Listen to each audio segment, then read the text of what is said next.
नमस्कार दोस्तों। मैंने नोटिस किया हूँ कि आप लोगों को भूतिया हॉस्पिटल या भूतिया मुर्दा घर की कहानियां सुनना बहुत ज़्यादा पसंद है। तो आज के इस एपिसोड में मैं आप सभी लोगों के सामने एक मुर्दा घर में दीपेश नाम के लड़के के साथ घटी हुई ऐसी रूह को कबा देने वाली कहानी लेकर आ गया हूं ना, जिसे सुनकर आप लोग के दिमाग के परखच्चे उड़ जाएंगे। इतनी ज़्यादा खौफनाक घटना है कि इस घटना के ऊपर विश्वास कर पाना लगभग नेक्स्ट टू इम्पॉसिबल है। लेकिन सच बता रहा हूँ, इस घटना के ऊपर कोई भी फिल्म बन गई ना, धमाका मचा देगी। आजकल के बॉलीवुड वालों को ना सिखा देगी कि फिल्में ऐसी बनती है। भाई, ये जो घटना है आज से तकरीबन 5 साल पहले यानी कि सन 2018 में घटी थी। ये कहानी दीपेश से शुरू नहीं होती है, संजय नाम के एक आदमी से शुरू होती है। संजय कौन? दीपेश का कजिन ब्रदर। जी हाँ, जिसके साथ ये घटना घटी उसका ही कजिन ब्रदर है संजय। संजय ऐसा है भाई कि एक गरीब फैमिली से बिलोंग करता। इसके माता पिता गरीब थे और जब ये थोड़ा बड़ा होने लगा तो इसने अपनी कम उम्र में ही पढ़ाई छोड़ दिया, क्योंकि इसको ऐसा लगता था कि मैं पढ़ाई कर रहा हूं तो मैं अपने माता पिता का खर्चा थोड़ा ज्यादा बढ़वा रहा हूं। पढ़ाई छोड़ दिया था, फिर नौकरी ढूंढ रहा था। उत्तर प्रदेश के एक छोटे से शहर के रहने वाले थे। नौकरी मिल गई। कहाँ? एक मुर्दा घर में, वो भी नाइट शिफ्ट की। क्या काम था? चौकीदारी का काम। शुरू में तो उसके माता पिता ने मना किए कि नहीं बेटा संजय, तू ये काम मत कर, हम जैसे तैसे करके देख लेंगे, थोड़ी सी और कोई नौकरी ढूंढ ले, तुझे कहीं और काम मिल जाएगा। लेकिन एक मुर्दा घर में रात के समय चौकीदारी करना थोड़ा ज्यादा अजीब लगता है बेटा। लेकिन संजय ऐसा था ना कि समझदार था। उसे पता था कि कितनी परेशानियां काटे हैं मेरे पिताजी ने, मेरी माता जी ने और मैंने खुद ने, तब वो रिस्क नहीं लेना चाहता था। उसका ऐसा था कि कोई भी एक बार नौकरी मिल जाए फिर वो छोड़ेगा नहीं, और इसको ये नौकरी मिली थी। पगार भी अच्छी थी, यही कोई 5-5.5 हजार रुपए महीना। इसने बोला ठीक है, रहना खाना पीना तो चल ही जाएगा, जैसे तैसे करके एडजस्ट कर ही लेंगे। नौकरी ज्वाइन कर लिया। अभी जब पहुंचा पहली बार, अपना जो होते ना फर्स्ट डे पहुंचा, तो वहां पर जो हेड रहा होगा उसने समझाया कि देख बेटा, तू रात के समय यहाँ पे चौकीदारी करेगा, हो सकता है कि बहुत सारी ऐसी रातें आए कि इस मुर्दा घर में कोई भी ना रहे, तेरे अलावा और लाशों के अलावा कोई भी ना रहे, तो अकेला बाहर बैठे रहना बेटा। कुर्सी लगाना अपना मस्त, और जो मुर्दा घर का प्रीमाइसेस है ना, उसके एंड में बाहर की तरफ कुर्सी लगा के बैठना, और अंदर से कुछ भी किसी भी तरह की आवाजें सुनाई दे तो जाना मत, छोड़ देना, इग्नोर कर देना। इसने बोला यार, मन में कमाल की बात है, अंदर से कुछ आवाजें आएंगी और मैं ना जाऊं? मतलब मैं चौकीदार हूं और अंदर से कुछ हलचल होती है जब कोई नहीं रहता है, तो मेरा जाना स्वाभाविक है, और ये मुझे जाने से मना क्यों कर रहे हैं? हेड से इसने पूछा भाई इस बात का कारण, तो हेड ने बताया देख, जितना कहा जा रहा है उतना समझ ले, धीरे धीरे तुझे अपने आप सब कुछ समझ में आ जाएगा, तो अपना काम शुरू तो कर। इसने बोला ओके। अंदर गया, बढ़िया अपनी ड्रेस वेस पहना और अपना पहला दिन जैसे तैसे करके रात का वक्त मतलब खत्म कर दिया। और कुछ भी ऐसी आवाज भी नहीं आई, कुछ भी गड़बड़ भी फील नहीं हुई, किसी की दस्तक भी अंदर से समझ में नहीं आई, सब कुछ ठीक था। इसने बोला ठीक है चलो यार, सीनियर था, हाँ हेड था, उसने ऐसे बोल दिया होगा समझाने के लिए, चलो कोई दिक्कत नहीं, अच्छा है। घर गया, माता पिता बड़े खुश, ये भी बड़े खुश। माता पिता आप टेंशन मत लो, बोला टेंशन मत लो, अच्छा काम है, डरने वाला कोई काम नहीं है, और मैं बाहर बढ़िया अपनी कुर्सी लगा के बैठता हूँ, अंदर से तो मेरा कोई लेना देना भी नहीं है, अंदर वाले दूसरे लोग हैं वो जो देखते हैं संभालते हैं, मैं तो ऐसे जो लाशें होती है उनको देखता भी नहीं हूँ। हाँ, जहाँ बाहर बैठे रहता हूँ ना, उसका सामने वाला रोड क्रॉस करके एक गार्डन है, वहां पे नजारा बहुत अच्छा दिखता है, चिड़िया चहकती है, रात के समय भी वहां पे मतलब जानवर आनवर कुत्ते बिल्ली खेलते कूदते रहते हैं, तो उनको देख के टाइम पास हो जाता है, टेंशन मत लो। माता पिता की भी थोड़ी टेंशन खत्म हुई भाई। जैसे तैसे करके यही कोई 5-6 महीने बीत गए। पैसे थोड़े बहुत कमा लिया था और पहले की थोड़ी बहुत सेविंग थी, ऐसा नहीं था इन लोगों के पास बिल्कुल ही पैसे नहीं थे, पैसे थे। पिताजी एक समय में किराने की दुकान में काम किया करते थे, तो वहां से जितना कमाए हुए थे उसकी जमा पूंजी रखे थे।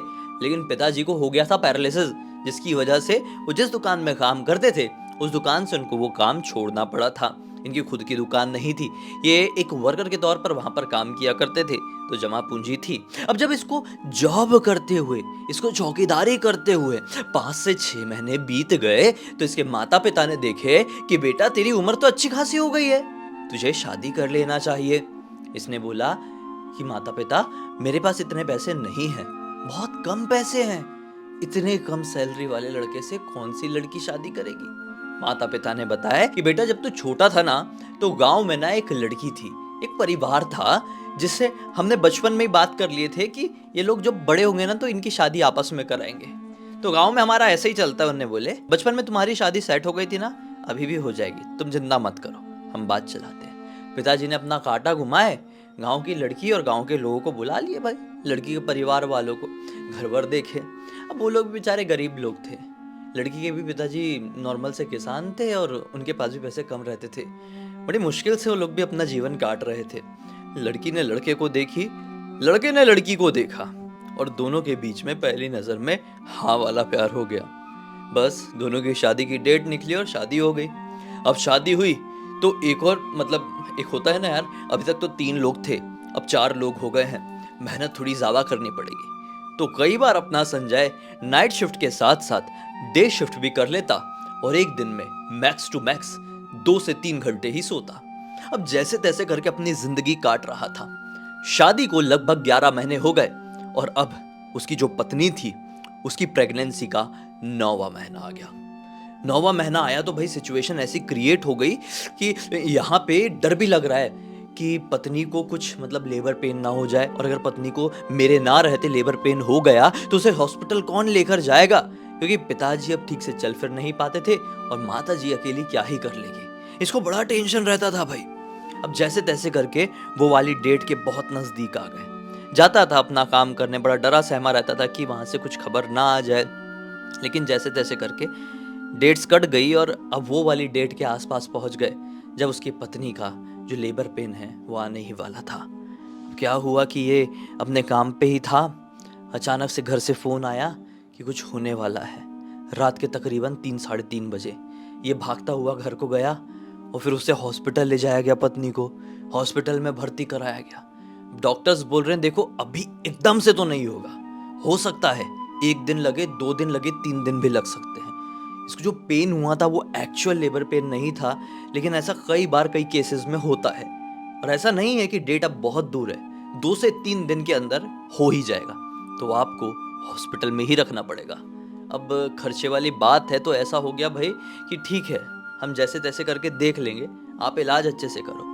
यहाँ पे संजय को ये भी टेंशन होने लगा कि अरे बाप रे, अगर ये हॉस्पिटल में भर्ती रह गई तो फिर कैसा सिस्टम रहेगा यार, मतलब मैं अपनी नौकरी पर कैसे जाऊंगा, और मैं अगर 2 दिन भी नहीं जाता हूँ तो मेरे पैसे कटते हैं। ये 1 दिन नहीं गया, 2 दिन नहीं गया, वैसी पगार कितनी अभी बढ़ चढ़ के 7,500 या 8,000 हुई थी। नौकरी लगे हुए अप्रोक्स 2 साल हो गए थे ना, तो 7,500 या 8,000 इसकी सैलरी हुई थी। अब उसमें से भी कटेगा तो कैसा सीन चलेगा। तो इसने ना अपने कजिन दीपेश से बात किया। दीपेश थोड़ा निडर, डेरिंगबाज, कुछ भी नहीं करता था, घूमता फिरता था और वो भी एक तरीके से काम की तलाश में ही था। संजय ने अपने कजिन ब्रदर दीपेश को फोन किया जो कि उसी शहर की एक दूसरी कॉलोनी में रहता था और बोला कि भाई ऐसी ऐसी बात है, तेरी भाभी का वो लेबर पेन आ चुका है और हॉस्पिटल में 2-3 दिन भर्ती करने के लिए कहे हैं। अब मैं अगर अपनी नौकरी पर गया तो गड़बड़ हो जाएगी और नहीं गया तो मेरी पगार कटेगी। वैसे ही काफी ज्यादा मंदी चल रही है और यहाँ पे बच्चा होने वाला है, हॉस्पिटल के इलाज के जो कुछ पैसे हैं वो भी देने पड़ेंगे, तो ऐसा ना हो, मतलब पैसे वैसे ना कटे। तो इसका एक तरीका है और तरीके के लिए क्या तू जब तक मैं हॉस्पिटल में हूँ तब तक मेरे बदले का मेरी चौकीदारी का काम कर सकता है क्या। दीपेश ने थोड़ा सोचा और समझदार था, ऐसा नहीं था, मतलब था थोड़ा सा घुमक्कड़ टाइप का था, याश था, लेकिन समझता था अपने परिवार वालों को, जरूरत की चीज़ों को समझता था। उसने थोड़ा सोचा और बोला कि ठीक है भाई मैं रह लूँगा और मुझे कोई पैसे वैसे नहीं चाहिए, वैसे भी क्या है फोकट घूमता फिरता रहता हूँ, थोड़ा ये काम करके भी देख लूँगा, टाइम पास हो जाएगा। तो संजय ने फिर से कंफर्म करने के लिए पूछा तुझे डर वर तो नहीं लगेगा ना, मुर्दा घर की जॉब है। ये बोलता है मुझे कभी ये सारी चीज़ों से डर नहीं लगता है, तू टेंशन मत ले, बस मेरी अपने हेड से बात करवा दे, मैं टाइम पर पहुंच जाऊंगा, तेरा काम अच्छे संभालूंगा, टेंशन मत लेना। अब हेड से बात हुई भाई, दीपेश के हेड से बात हो गई और हेड नहीं बोल दिए, समझे ना, समझे मैटर को। बोले ठीक है दीपेश आ जाना इतने इतने बजे। दीपेश पहुंच गया और दीपेश को भी हेड ने यही बात कहे कि देख भाई अंदर से कुछ भी आवाजें सुनाई दे रिएक्ट मत करना, अंदर मत जाना। ये बोलता है क्यों क्यों नहीं जाना, मैं तो चौकीदार हूं ना।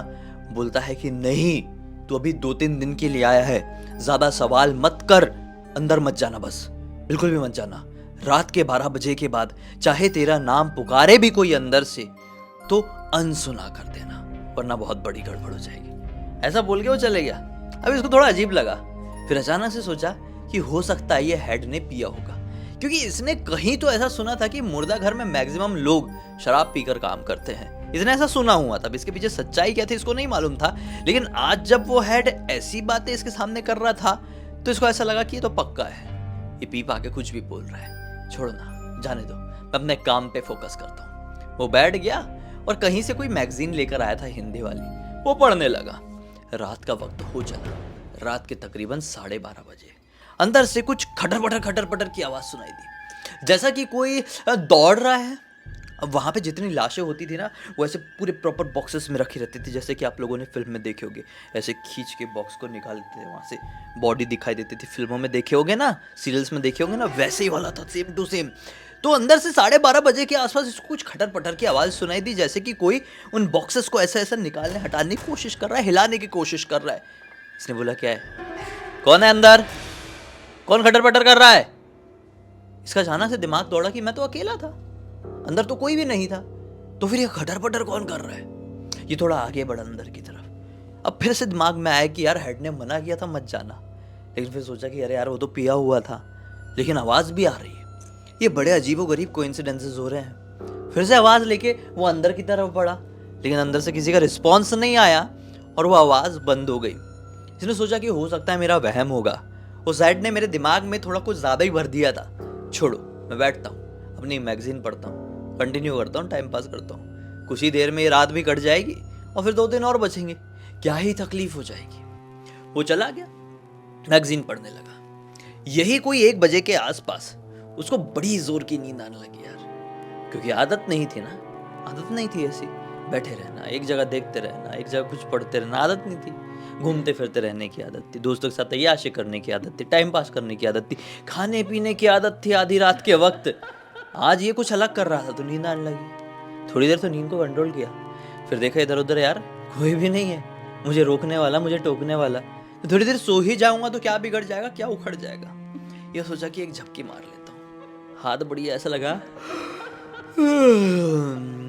सो गया। पता ही नहीं चला कि कब 1 घंटे बीत गया, लेकिन 1 घंटे बाद धड़ धड़ कुछ जोर की आवाज़ सुनाई दी। किसकी आवाज़ थी?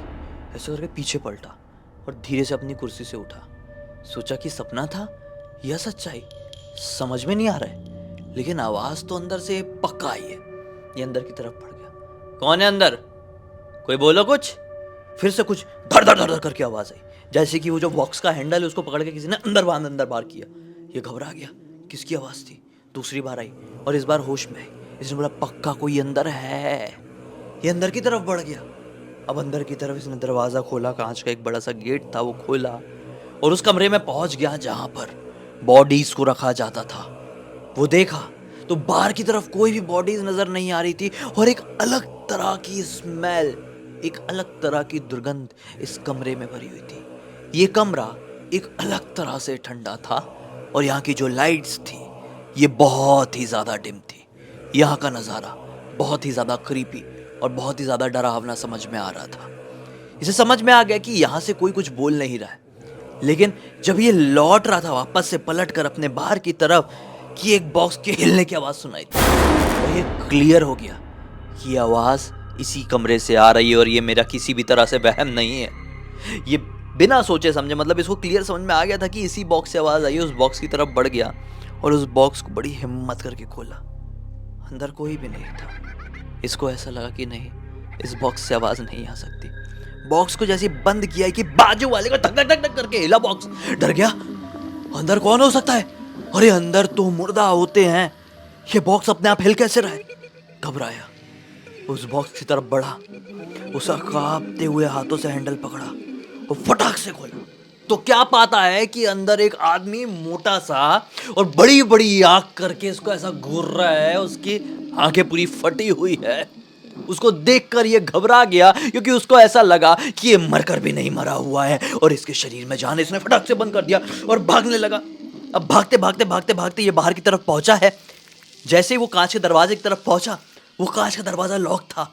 घबरा गया कि ये दरवाजा कैसे लॉक है, खोलने की कोशिश करने लगा, चिल्लाने लगा बचाओ बचाओ मुझे बचाओ, मैं यहाँ पर फंस गया हूँ, ये मुझे मार डालेंगे। ऐसा करके वापस से अंदर से आवाजें आना शुरू हुई। अब एक साथ बहुत सारे बॉक्स अंदर बाहर अंदर बाहर अंदर बाहर हो रहे थे, ऐसी आवाजें सुनाई दे रही थी। ये बहुत जोर से डर गया और भागते हुए अंदर की तरफ गया। देखना भी है, डर भी लगता है और शेर भी देखना है, वैसा वाला मैटर। ये भागते हुए अंदर की तरफ गया तो क्या पाता है, अंदर के सारे बॉक्सेस एक साथ अंदर, एक साथ बाहर, एक साथ अंदर, एक साथ बाहर हो रहे हैं। इसका दिमाग के पुर्जे टाइट हो गए और फिर किसी की अजीब सी रोने की आवाज़ें सुनाई दी, और जैसे इसको ये रोने की आवाज़ सुनाई दी है, ये बेहोश। डर गया ना, डर गया।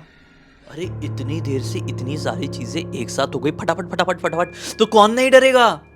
ये डर गया और बेहोश हो गया। अब बस फिर क्या था, सुबह का वक्त निकल गया। यही कोई 4:30 या 5 बजे रहे होंगे। 5 बजे के आसपास इसे कंधे से कोई इसको झंझोड़ कर उठाने की कोशिश करता है। तो क्या पाता है, आंख खोलता है तो सामने इसका कजिन संजय है और बोल रहा है भाई बधाई हो, तू चाचा बन गया है, लड़का हुआ है। इसने बोला वाह यार, 2 दिन की बात थी ना, अच्छा हुआ तू आ गया। इसने संजय के सामने कुछ भी रिएक्ट नहीं किया, क्योंकि ये दुनिया को दिखाता था कि मैं बहुत हिम्मत वाला हूँ। और संजय ने भी ये समझा कि ये दीपेश तो सो रहा था, और इसने भी वही रिएक्ट किया। अब कुछ दिन बीत गए, एक्चुअली कुछ महीने बीत गए। अब महीने भी नहीं यार, 1 साल बीत गए। 1 साल बाद संजय के यहाँ पे बच्चे का जन्मदिन, तो जन्मदिन था, घर में जन्मदिन वगैरह बनाए। अब ये लोग बाहर पीने पानी के लिए आए, तो दीपेश और संजय बैठे, पीते पाते वाली बात निकली। अभी दीपेश ने बताया नहीं कि उस रात क्या मैटर हुआ था 1 साल पहले, लेकिन ऐसी बात छिड़ी। और बात बात में दीपेश ने संजय से पूछने की कोशिश किया, क्यों भाई तुझे आज तक कुछ गड़बड़ सा फील हुआ है क्या वहाँ पे। तो बस बताया संजय ने बोला कि भाई जब मैं गया था तो हेड ने मना किया था अंदर मत जाना, और मैं एक बार गया था, मैंने लिटरली अपनी आंखों से अंदर जो लाशें थी ना उनको उठते हुए देखा अपने बिस्तर से, मतलब बिस्तर नहीं, मतलब जो भी स्ट्रेचर रहता है, जो भी रहता है, वहाँ से उठते हुए देखा हूँ। ऐसा हुआ कि मैं अपना दिमागी संतुलन खोते खोते बचा हूँ। इसलिए मैंने तुझे वार्निंग दिया था, तू काम कर लेगा या नहीं। मुझे मालूम था तुझे हेड भी वार्निंग देगा। तूने भी कहीं कुछ देखा तो नहीं था उस रात कि अंदर बेहोश हो गया था। इसने फिर से हंस के टाल दिया। नहीं भाई, मैं तो अंदर गया था और नींद आ गई थी, सो गया था, ठंडा ठंडा लग रहा था ना तो सो गया था। तो ऐसा है कि संजय से इसने कभी बताया नहीं, और ना ही संजय ने डिटेल में से कभी पूछने की कोशिश किया, और इसी तरह से वो वाला चैप्टर वहीं पर क्लोज हो गया। फिर अपने दीपेश ने सोचा कि ये बात पूरी दुनिया के सामने आना चाहिए भाई, इंटरेस्टिंग था कुछ, लोगों को सीख भी मिलेगी, मनोरंजन भी मिलेगा। तो लिख भेजा दीपेश ने। उम्मीद करता हूँ कि आप लोगों को पसंद आई होगी, और ये अब तक देख लिए हैं तो लाइक करना आपका फर्ज बनता ही है, क्योंकि मैं तो अपना फर्ज निभा रहा हूँ, दीपेश ने भी अपना निभाया, आप भी निभा दीजिए। भाई मुझे पहली बार देखना है, चैनल को सब्सक्राइब करके बेल आइकन दबा के ऑल के ऑप्शन में क्लिक कर दीजिए ना। और कोई भी कहानी, कोई भी जानकारी या टॉपिक आप लोगों के पास भी है तो लिख भेजना, हो सकता है मेरा अगला वीडियो कल आप लोगों के हिसाब से इसी तरह से बन रहा हो। तो चलिए कल फिर से मिलता हूँ, तब तक के लिए बहुत बहुत धन्यवाद। आप लोगों का दिन शुभ हो।